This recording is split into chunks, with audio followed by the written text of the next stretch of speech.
भारत माता की वंदे। छत्रपति शिवाजी महाराज की, छत्रपति संभाजी महाराज की। आजच्या या कार्यक्रमामध्ये उपस्थित आध्यात्मिक ऊर्जा देणारे ऊर्जा केंद्र मान्य श्री परमपूज्य अण्णासाहेब मोरेजी, माझ्या समवेत आमच्याच एका भगिनीचा, ज्यांचा कार्यक्षम खासदार म्हणून ज्यांचा गौरव केला जाणार आहे, अशा आमच्या अतिशय संयमी व्यक्तिमत्वाच्या धनी कार्यक्षम मंत्री माननीय खासदार डॉक्टर भारतीताई पवार, इथं उपस्थित विधानसभेच्या आमच्या सहकारी आदरणीय आमदार देवयानीताई फरांदे, दुसऱ्या सहकारी आमदार सीमाताई हिरे, आमचे सहकारी आमदार राहुल भाऊ ढिकले, श्री अध्यक्ष सार्वजनिक वाचनालय दिलीप फडकेजी, श्री देवदत्त जोशीजी, विक्रांत जाधवजी, श्री बर्वे जयेश अभिजित बगदे, संजय करंजकर, प्रशांत जुन्नरे, श्रीमती प्रेरणाताई बेगे, डॉक्टर निर्लीकर व त्यांचा सर्व परिवार व या कार्यक्रमात सदिच्छा देण्यासाठी आम्हा सर्वांना शुभकामना व वयाने मोठे असणाऱ्यांचा आशीर्वाद देण्यासाठी उपस्थित माझ्या सर्व आदरणीय देशभक्त मान्यवर बंधूंनो, माता भगिनींनो, हा मनापासून मला आनंद होतोय की नाशिकच्या पवित्र भूमीत आपण माझी निवड केली। आपल्या सर्वांना कितीही धन्यवाद दिले तरी ते कमी आहे। फक्त जसा कार्यक्रमाला उशीर व्हायला लागला, पोहोचायला उशीर व्हायला लागला, तर मनात दडपण यायला लागलं की कदाचित आपला पुरस्कार मागे तर घेतला जाणार नाही। काही अडचणीमुळे मी थांबलो, पण आता आनंद याचा आहे की परमपूज्यनीय अण्णासाहेब मोरे यांच्या शुभ हाताने हा सत्कार झाला आणि हा सत्कार स्वीकारताना मनात एकच भाव होता की आपण तर निवड केली, पण ही निवड करताना एक मोठी जबाबदारी या नाशिकच्या सार्वजनिक वाचनालयाच्या या सभागृहातून मी घेऊन चाललो आहे। ती म्हणजे या अगोदर ज्या क्षमतेने काम केलं असेल त्यापेक्षा 10 पट क्षमतेने काम करण्याची जबाबदारी, दायित्व घेऊन मी इथून चाललो आहे। मी सार्वजनिक वाचनालय म्हणजे सावाना, पहिल्यांदा मग सावाना समजलंच नाही। मी सार्वजनिक वाचनालय नाशिकलाही धन्यवाद देईन की त्यांनी आमची निवड केली। खरं तर राजकीय जीवनामध्ये राजकारणी कार्यकर्त्यांच्या आयुष्यात पुरस्कार कमी आणि तिरस्कार जास्त असतो, पण इथं मात्र आपण पुरस्कार दिला आणि पुरस्कार देताना जी शब्दाची ऊर्जा, शब्दाची शक्ती दिली त्याबद्दलही मी तुमचा आभारी आहे। हे आभार व्यक्त करत असताना मला माहिती नव्हती, मला फक्त पुरस्कार म्हणजे साधारणतः एक सन्मानपत्र व त्यासोबत एक स्मृतिचिन्ह असेल एवढीच मला माहिती होती। पण नंतर एक लिफाफा आला। देवयानीताई तिथून इशारा करत होती की त्यांना सांगा हा 50,000 रुपयाचा चेक आहे। तोपर्यंत हा चेक 50,000 रुपयाचा मागा या सत्कारासाठी दिला जाणार हे माहीत नव्हतं। पण मी आपला आभारी आहे। मी हे 50,000 आणि माझ्याकडचे 51,000 असे 1,01,000 रुपये या वाचनालयाला सन्मान निधी म्हणून मी परत करतो। खरं तर 1840 मध्ये वाचनालय सुरू झालं, 184 वर्षापासून, आणि ही आमच्या सर्वांची आवश्यकता आहे। वाचाल तर वाचाल हे फक्त शब्द नाही, आणि आपल्यापैकी अनेकांना कदाचित माहीत नसेल, मी पहिल्यांदा 1989 मध्ये लोकसभा लढवली, पराभूत झालो.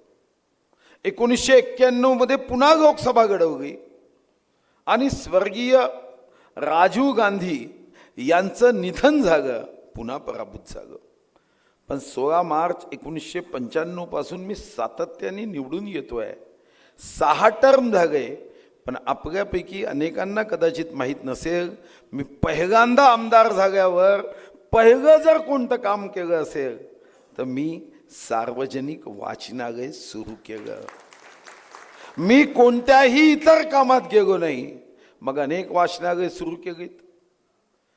मग याची जाणीव होती की कोणताही देश किती धनसंपन्न आहे यावर त्याचं आकलन होत नाही, तो किती ज्ञानसंपन्न आहे, किती गुणसंपन्न आहे यावरच त्या देशाचं मूल्यांकन होतं.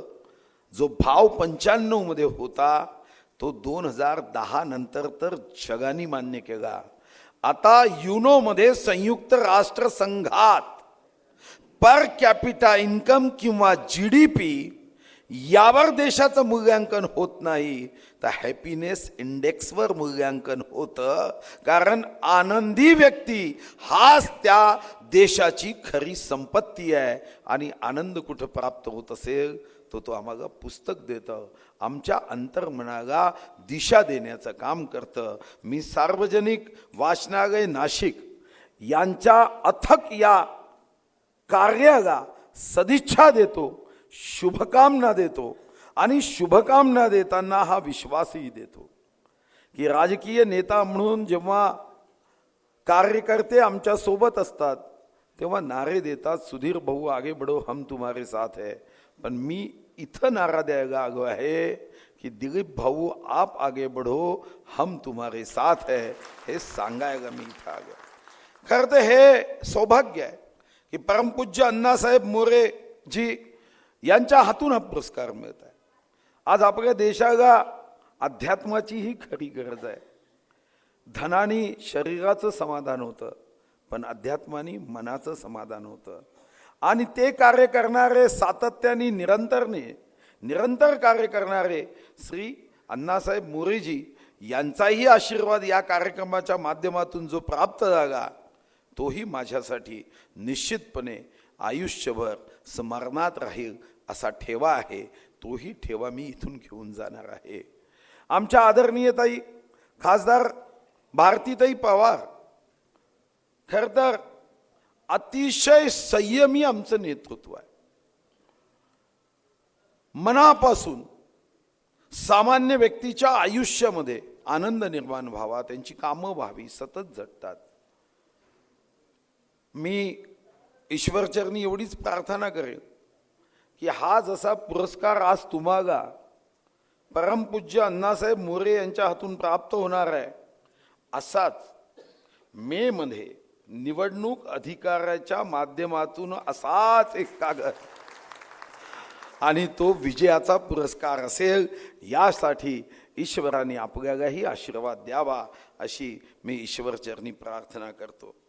खरं तर या पुरस्काराची यादी जेव्हा बघितली, स्वर्गीय RR पाटील यांना पुरस्कार दिला.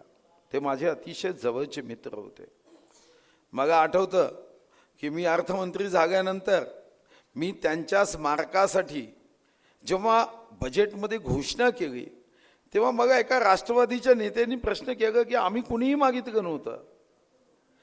एक राजकीय पक्ष सत्तेत असताना विरोधात असणाऱ्या पक्षातील एका नेत्याचं स्मारक होऊ शकतं, हे काही राजकारणामध्ये साधारणतः मान्य असणारी घटना नाही. पण स्वर्गीय RR पाटलांचं व्यक्तिमत्व असं होतं, माझे मित्र होते. आणि जेव्हा मी ती यादी पाहिली तेव्हा मला आनंद झाला की एका उंचीचे RR पाटील त्या पुरस्कारामध्ये, त्या यादीत माझंही नाव आपण जोडत आहात. माननीय देवेंद्र फडणवीस यांनाही आपण पुरस्कार दिला. देवेंद्र फडणवीस हे सुद्धा एक अतिशय कार्यक्षम नेते आहे, अतिशय समंजस नेते आहे. त्या यादीत जेव्हा तुम्ही माझं नाव जोडलं तेव्हा तोही आनंद मला झाला.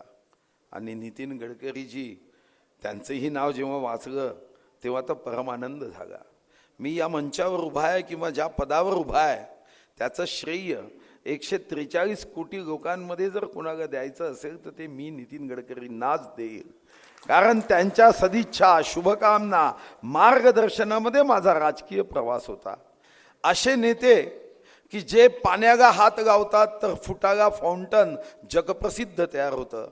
असे नेते की पहाडाला हात लावला तर 20 किलोमीटरचं टनेल तयार होतं.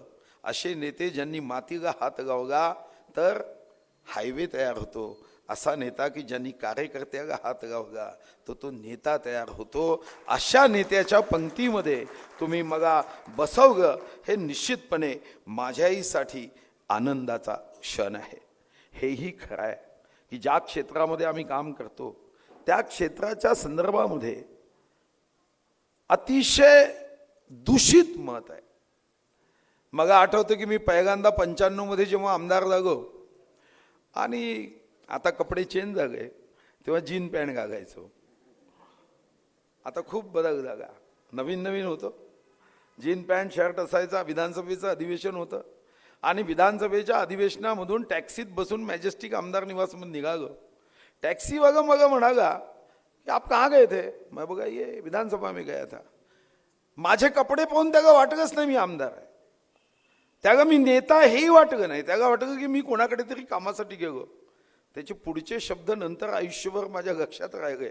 तो म्हणाले, अगर महाराष्ट्र को आगे बढ़ाना है, सुख चैन के मार्ग पे ले जाना है, तो यहाँ पे बॉम्ब फेकना चाहिए, तब महाराष्ट्र आगे जाएगा.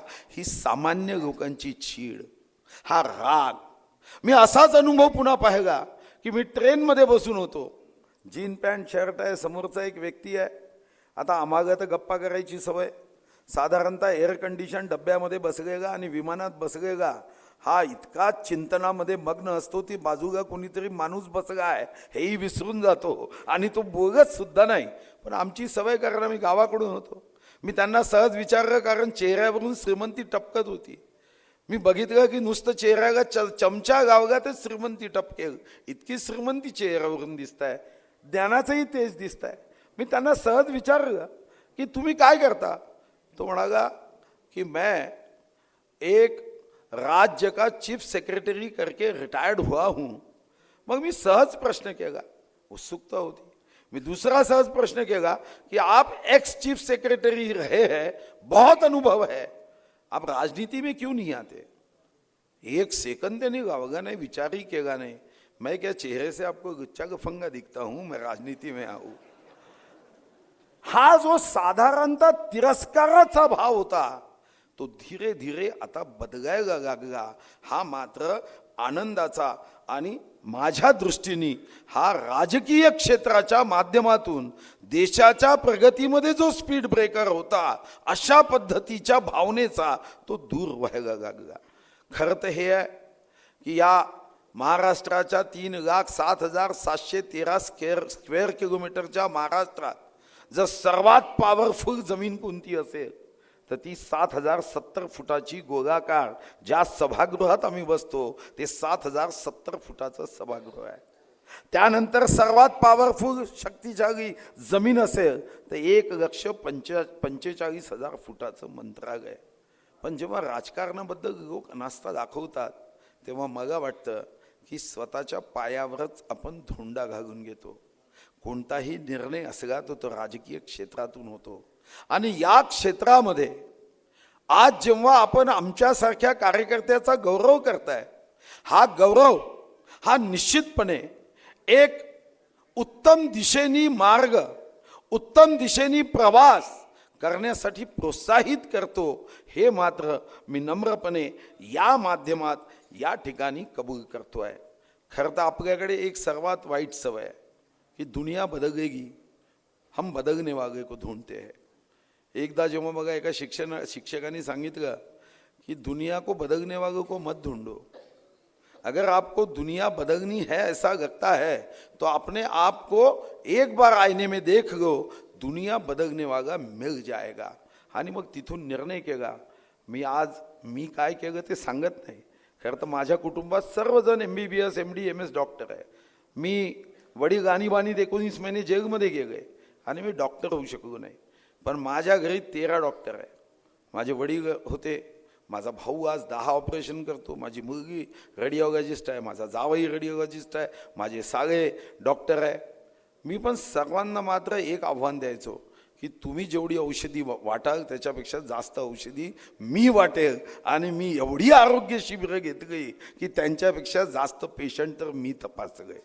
काल सुद्धा मी 450 ऑपरेशन करण्यासाठी पेशंट्स पाठवले, आणि मग त्या दिवशी आनंद जागा की ज्या दिवशी मी तर डॉक्टर जागो नाही, पण माझ्यावर एकाने PhD केली आणि डॉक्टरेट झाली, तेव्हा मात्र जीवन सार्थकी लागलं. आणि त्यापेक्षा सर्वात जास्त जीवन सार्थकी लागलं जेव्हा मी छत्रपती शिवाजी महाराजांचे वाघनख आणण्यासाठी लंडनला MOU करण्यासाठी गेलो. त्या दिवशी जीवन सार्थकी लागलं की 29 जुलै 1953 पासून अफजल खानाच्या कबरीचं अतिक्रमण हटावं ही हजारो शिवभक्ताची मागणी होती, पण ती संधी मला प्राप्त झाली. 5 नोव्हेंबर 2022ला निवेदन आलं आणि महाशिवा प्रताप दिवस 10 नोव्हेंबर 2022ला मी 22.22 हेक्टरचं अतिक्रमण काढलं. जीवन तेव्हा सार्थकी लागलं जेव्हा प्रभू रामाची प्राणप्रतिष्ठा होताना चंपतरायजी त्या राम मंदिर ट्रस्टचे सचिव माननीय मोदीजींच्या समोर भाषणात सांगताय कि जो मंदिर के दरवाजे है सोने से पत्रे लगाए हुए दरवाजे है, ये जनपद बल्लारपुर जिल्हा चंद्रपूर से आए हैं. तेव्हा मात्र मग जीवन सार्थकी लागलं.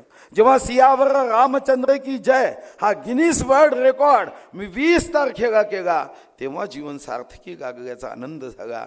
अनेक गोष्टी मी करू शकलो कारण आपल्यासारख्यांचे आशीर्वाद होत्या, सदिच्छा होत्या, शुभकामना होत्या.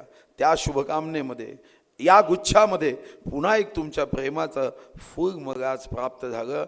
निश्चितपणे आज आपला आशीर्वाद, आपली ही शक्ती, आपली ऊर्जा, आपल्या शुभकामना घेऊन मी पुढेही यापेक्षाही उत्तम काम करण्याचं वचन आपल्याला देतो. आपण ज्या विचारांनी माझी निवड केली, मी विश्वास देतो कार्यक्रमाला उशीर आलो असेल, पण कार्यक्षमतेने काम करण्यामध्ये मात्र उशीर करणार नाही हा विश्वास देतो. पुन्हा एकदा आपल्या सर्वांना धन्यवाद देतो. सावाना यांचं मनापासून धन्यवाद मानतो. ABP माझा, उघडा डोळे बघा नीट.